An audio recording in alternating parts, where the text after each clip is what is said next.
Thank you उपसभापति महोदय। आपने मुझे रेल अधिनियम 1989 रेल संशोधन विधेयक और उसके संशोधन करने वाले विधेयक पर बोलने का अवसर दिया, जिसके लिए मैं आपको बहुत बहुत धन्यवाद देता हूँ।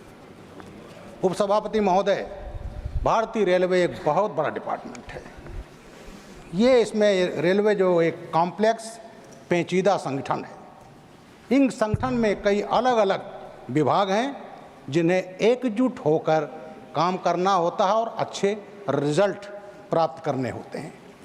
महोदय, मैं कुछ विभाग, क्योंकि मैंने रेलवे में खुद अच्छी तरह देखा है, infrastructure operation and business development, commercial, electrical, civil engineering, signal, store, traction and railway rolling stock, safety, accounts, medical, personal and RPF, ये मेन डिपार्टमेंट हैं इसमें रेलवे महकमे में। इन विभागों को समन्वित कामकाज के लिए जिम्मेदार होता है रेलवे बोर्ड, जो रेलवे की अपेक्स बॉडी है। इसका मुखिया चेयरमैन रेलवे बोर्ड और साथ ही साथ होता है चीफ एग्जीक्यूटिव ऑफिसर, जिसके नीचे सदस्य काम करते हैं। इन सदस्यों के अलावा 4 अन्य विभाग भी हैं जिनके हेड होते हैं वो डायरेक्टर जनरल कराते हैं। Director general RPF, director general HR, director general safety और डीजी रेलवे हेल्थ सर्विसेज। तो बहुत बड़ा एक बॉडी है जो रेलवे बोर्ड, जो चेयरमैन के माताती में काम करती है। इसके अलावा इसमें काफ़ी लंबा चौड़ा फील्ड फॉर्मेशन है, जिसमें 16 जोन है, जिसका मुखिया जनरल मैनेजर होता है और उसके नीचे विभिन्न विभागों के पीएचओडी और एचओडी काम करते हैं। उपसभापति महोदय, मुझे भी 7 साल 1996 से 2003 तक पूर्वोत्तर रेलवे में प्रतिनियुक्ति पर काम करने का अवसर मिला है। मैं चीफ सिक्योरिटी कमिश्नर आरपीएफ के पद पर तैनात रहा और इसी दौरान मुझे नॉर्थ ईस्ट फ्रंटियर रेलवे का भी 2001 में करीब 4 महीने काम करने का अवसर मिला था। महोदय, मैंने रेलवे काल प्रणाली को न केवल जिसका मैं हेड था सिक्योरिटी, इसके अलावा अन्य महकमे के काम को भी अच्छी तरह से देखा है। महोदय, जोनल रेलवे के अलावा रेलवे में कई प्रोडक्शन यूनिट्स हैं। वो प्रोडक्शन यूनिट हैं सीएलडब्ल्यू, बीएलडब्ल्यू, पहले डीएलडब्ल्यू कहलाता था, diesel locomotive workshop, ICF, rail and wheel factory, RCF, MCF Raebareli, RDSO Lucknow में है जो रिसर्च करती है, NF construction, core CORE core Allahabad Prayagraj और NAIR बड़ोदरा। उपसभापति महोदय, रेलवे के इन सभी अंगों को लक्ष्य को हम 4 पैरामीटर में विभाजित कर सकते हैं। वो है railway infrastructure and development, railway यात्रियों को अच्छी एवं आधुनिक सुविधा, रेलवे को देश को कोने कोने से जोड़ना, रेलवे से रोजगार सृजन, उद्योगों को सपोर्ट करना।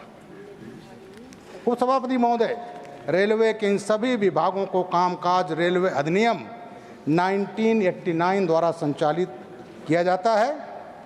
रेलवे के कोर ग्रुप यानी रेलवे बोर्ड का कामकाज के लिए, जिसके अपेक्स बॉडी पर हैं रेलवे चेयरमैन रेलवे बोर्ड, जो रेलवे के जो कानून है रेलवे बोर्ड का, वो भाप के इंजन युग का कानून है, 120 वर्ष पुराना, 1905। सभापति महोदय, जब उस समय जो सरकार थी जिसने 1989 में अमेंडमेंट किया, तो उसी समय ये 1905 के एक्ट को भी बदल देना चाहिए था, लेकिन उस समय जो सरकार थी उन्होंने इसको नहीं किया। उसी समय समाहित हो जाना चाहिए था। अगर ये हो गया होता तो आज इस अधिनियम को माननीय मंत्री जी को लाने की ज़रूरत नहीं पड़ती। सभापति महोदय,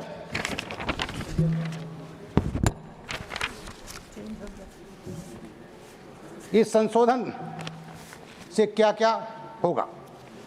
नंबर 1, रेलवे बोर्ड 1905 जो 120 वर्ष पुराना कानून है वो निरस्त हो जाएगा, लेकिन इसके प्रासंगिक प्राविधानों को रेलवे अधिनियम 1989 में समाहित कर दिया जाएगा। इससे अब दो अलग अलग कानूनों की ज़रूरत खत्म हो जाएगी और रेलवे प्रशासन को अधिक संगठित किया जा सकेगा। रेलवे बोर्ड का पुनर्गठन किया जा सकेगा, उसकी योग्यता, अनुभव, सेवा शर्तों, नियुक्ति प्रक्रिया आदि को केंद्र सरकार द्वारा निर्धारित किया जा सकेगा, जिससे रेलवे बोर्ड में मेंबर्स की नियुक्ति की जा सके। महोदय, मैंने देखा है, जब मैं था पता चला चहेते लोगों को सीधे जीएम से चेयरमैन रेलवे बोर्ड बनाया गया है। पहले लोग जीएम बनते थे, जीएम के बाद मेंबर बनते थे और मेंबर के बाद तब सीआरबी बनते थे, लेकिन मैंने देखा है कुछ मंत्रियों ने सीधे जीएम से चेयरमैन रेलवे बोर्ड। अब ये जो कानून आ रहा है अब ये नहीं हो पाएगा। प्रशासनिक ढांचा, विधेयक के तहत रेलवे बोर्ड को एक सचिव, आवश्यक अधिकारी कर्मचारी प्रदान किए जाएंगे ताकि वह अपने कार्यों को प्रभावी संचालन कर सके। रेलवे बोर्ड की शक्तियों और कार्यों को सीधे इस अधिनियम से जोड़ दिया गया है, जिससे रेलवे प्रशासन में पारदर्शी व्यवस्था होगी, स्पष्ट व्यवस्था होगी। अब उपसभापति महोदय, रेलवे में नौकरी के बदले जमीन नहीं ली जा सकेगी। जो हुआ है, जिसकी जांच चल रही है, मैं नाम नहीं लेना चाहिए, आप सब इसको जानते हैं। महोदय सुनिएगा, मैंने नाम नहीं लिया है, माननीय, मैंने नाम नहीं लिया है। हाँ, आपका नंबर आएगा तो बोलिएगा। सभापति महोदय, 2014 के पहले छुक छुक गाड़ी यानी भाप जो की संस्कृति से बाहर उसमें की सरकार नहीं आई, जिसका कुछ आंकड़े मैं प्रस्तुत कर रहा हूं, जो मोदी युग में जो भी बात कही गई है उसमें हुआ है। नई रेल लाइन, गेज परिवर्तन, दोहरीकरण परियोजना के लिए यूपीए सरकार के 2009 से 2014 तक औसत 11,527 करोड़ रुपए प्रतिवर्ष दिए जाते थे। वहीं 2024-25 का जो वित्त वर्ष है उसमें मोदी सरकार ने 68,633 करोड़ रुपए खर्च किए, जो यूपीए सरकार के आवंटन से 6 गुना ज़्यादा है। तो सही बात है, इंफ्रास्ट्रक्चर तो डेवलप होगा ही, रेलवे मॉडर्नाइज हुई। नई रेल गेज परिवर्तन और दोहरीकरण के निर्माण के कुछ आंकड़े, 2009 से 2014 7,599 करोड़ रुपए औसतन दिए जाते थे नई लाइन, गेज परिवर्तन आदि के लिए, और प्रतिदिन 4.2 किलोमीटर रेलवे लाइन का निर्माण हो सकता था। लेकिन 2014 से 24 तक अब दिए जा रहे हैं 31,180 किलोमीटर डेवलप हुआ है, और अब ये प्रतिदिन 8.54 किलोमीटर रेल लाइन प्रतिदिन बन रही है। महोदय, यह दोगुना हो गया है।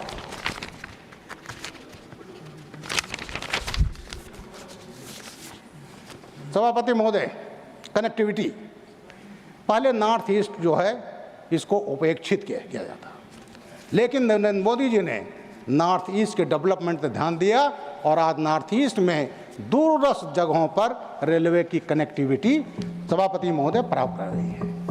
मुझे नॉर्थ ईस्ट देखने का मौका मिला है। 1984 में मैं पीएसी बटालियन का कमांडिंग ऑफिसर था, नलबाड़ी, बरपेटा, निबोगाई गांव, और उसके पहले नॉर्थ लखीमपुर। महोदय, उस समय जब मैं बात करता था, आंदोलन चल रहा था, तो लोग कहते थे गंगा नदी पर इतने पुल, जमुना नदी पर इतने पुल, और साहब ब्रह्मपुत्र पर केवल एक पुल था। और आज मोदी राज में वहाँ 5 पुल बन गए हैं ब्रह्मपुत्रा पर, और 2 पुल अंडर कंस्ट्रक्शन है। तो कनेक्टिविटी बढ़ाई गई, पहले तो ध्यान ही नहीं दिया गया। अगर ये सब कर दिया गया होता तो वहाँ अनरेस्ट नहीं होता। सभापति महोदय, पहले बजट में रेलवे की जब होता था, बड़ी रेलवे लाइन की घोषणा होती थी, इतनी नई गाड़ियाँ इतनी चलेंगी, लेकिन वो केवल घोषणा ही रह जाती थी और वो कभी उसका क्रियान्वयन नहीं होता था। सभापति महोदय, अब तो इस देश में 66 वंदे भारत चल रही है।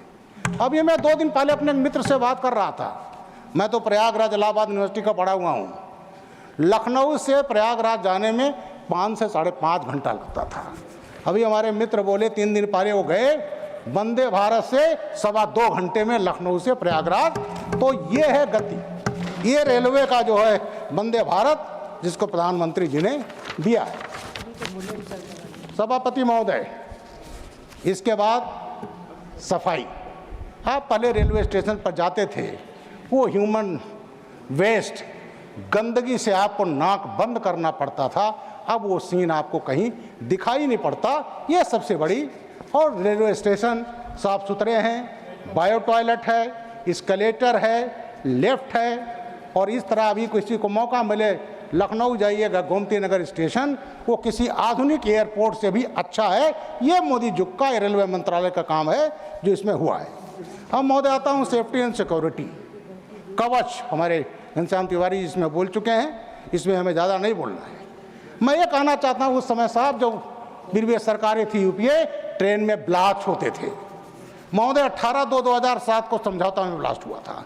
11 जुलाई 2004 में मुंबई में लोकल ट्रेन में सीरियल ब्लास्ट हुआ था, इंडियन मुजाहिदीन ने किया था, 209 लोग मारे गए थे। और श्रमजीवी वाराणसी में 28 जुलाई 2005 को ट्रेन ब्लास्ट हुआ था। ये ट्रेन की बात कर रहा हूँ मैं, और इसमें काफ़ी लोग मारे गए थे। श्रीमान, उस समय इसको निराकरण का ध्यान नहीं दिया जाता था, और उस समय एक अलग नैरेटिव गढ़ा जाता था, भगवा आतंकवाद। महोदय 2005 में मैं आईजी लॉ एंड ऑर्डर था, और उस समय पुलिस वीक में एक प्रस्तुतिकरण हुआ, एक अफसर ने रखा इस पर जौनपुर जो आतंकवादी पकड़े गए, कौन कौन पकड़े गए, कहाँ वो पनाह पाए, उसमें एक बिहार जगह फुलवारी शरीफ। उन्होंने किया, वो ऐसा पेपर में निकल गया कि साहब इतने एक मंत्री रेल मंत्री थे, उन्होंने हंगामा मचाया, उत्तर प्रदेश के समाजवादी पार्टी मुख्यमंत्री, और उस 74 बैच के अफसर को सस्पेंड करना पड़ा कि नाम कैसे ले लिया आतंकवाद का और फुलवारी शरीफ का। ये था उस समय तुष्टीकरण की राजनीति।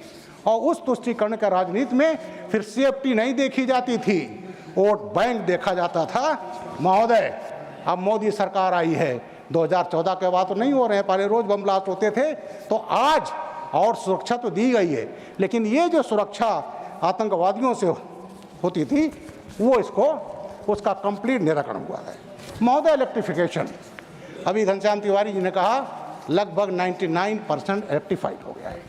इलेक्ट्रिफिकेशन होने से उसकी इफ़िशियंसी बढ़ी है, और इफ़िशियंसी के साथ जो कार्बन इमिशन होता था, पहले कोयले से इंजन से चलने वाली और उसके बाद डीजल गाड़ियों से होता था, उसका निराकरण हुआ है महोदय।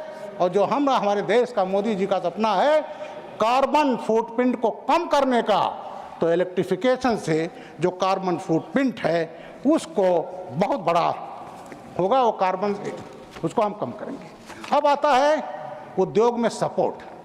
महोदय, अटल बिहारी वाजपेयी जी के समय में फ्रेट कॉरिडोर का निर्माण हुआ, और आज मालगाड़ियों की स्पीड डबल हो गई है। जब डबल हुई तो माल जल्दी पहुंच रहा है, माल बंदरगाहों पर जल्दी पहुंच रहा है, एक्सपोर्ट हो रहा है। अब तो किसानों की जो पेरिशेबल आइटम हैं उसके लिए एसी में व्यवस्था, कोच में, उसका एक सामान दूसरे सामान तक पहुंच जाए। महोदय, तो इससे जो उद्योगों को सपोर्ट मिला है ये मोदी जी की देन है। मैं मंत्री जी को इसको बहुत बहुत बधाई देता हूं कि इसी फ्रेट की वजह से अभी महाकुंभ हुआ महोदय, हमारे स्टेट में हुआ। प्रयागराज में मुझे कई बार पोस्टिंग का मेरी कर्मस्थली है, और महोदय जहाँ 66 करोड़ से ज़्यादा लोगों ने स्नान किया, हजारों ट्रेन चलाई माननीय मंत्री जी ने, सुविधाएं मिली, दिक्कत नहीं हुई, क्योंकि मालगाड़ियों पर भी कोई फर्क नहीं पड़ा, क्योंकि उद्योगों को सपोर्ट करती हैं वो मालगाड़ियाँ फ्रेट कॉरिडोर से चलाई गईं। तो इसके बाद ये कहता हूँ, ये जो आधुनिक रेल है मोदी जी के कार्यकाल में है, ये जो उद्योगों को सपोर्ट दिया गया है, ये पहले संभव नहीं था कि जैसे ये अब तक हुआ है। आज किसानों का खाद बीज, किसानों का प्रोड्यूस आज बड़ी बड़ी मंडियों में, चाहे दिल्ली हो चाहे कहीं हो, आज पहुंच रहा है। तो ये जो फ्रेट कॉरिडोर है और उसके लिए जो अलग से किसानों के लिए व्यवस्था की गई है, वो आज के उसकी रेल है। और अब मैं महोदय, ये जो नया अधिनियम बना है, बनने जा रहा है, पारदर्शी होगा। अब इसमें कोई घपले नहीं होंगे, पहले तो रेलवे में देखिए क्या क्या घपले हुए, उसकी जांच आज भी चल रही है, पेपर की सुर्खियां बनता है, लेकिन माननीय मंत्री जी के कार्यकाल में ऐसा कोई धब्बा नहीं लगा है। माननीय अश्विनी वैष्णव जी को मैं बधाई देता हूं और साथ ही साथ इस अधिनियम का सपोर्ट करता हूं।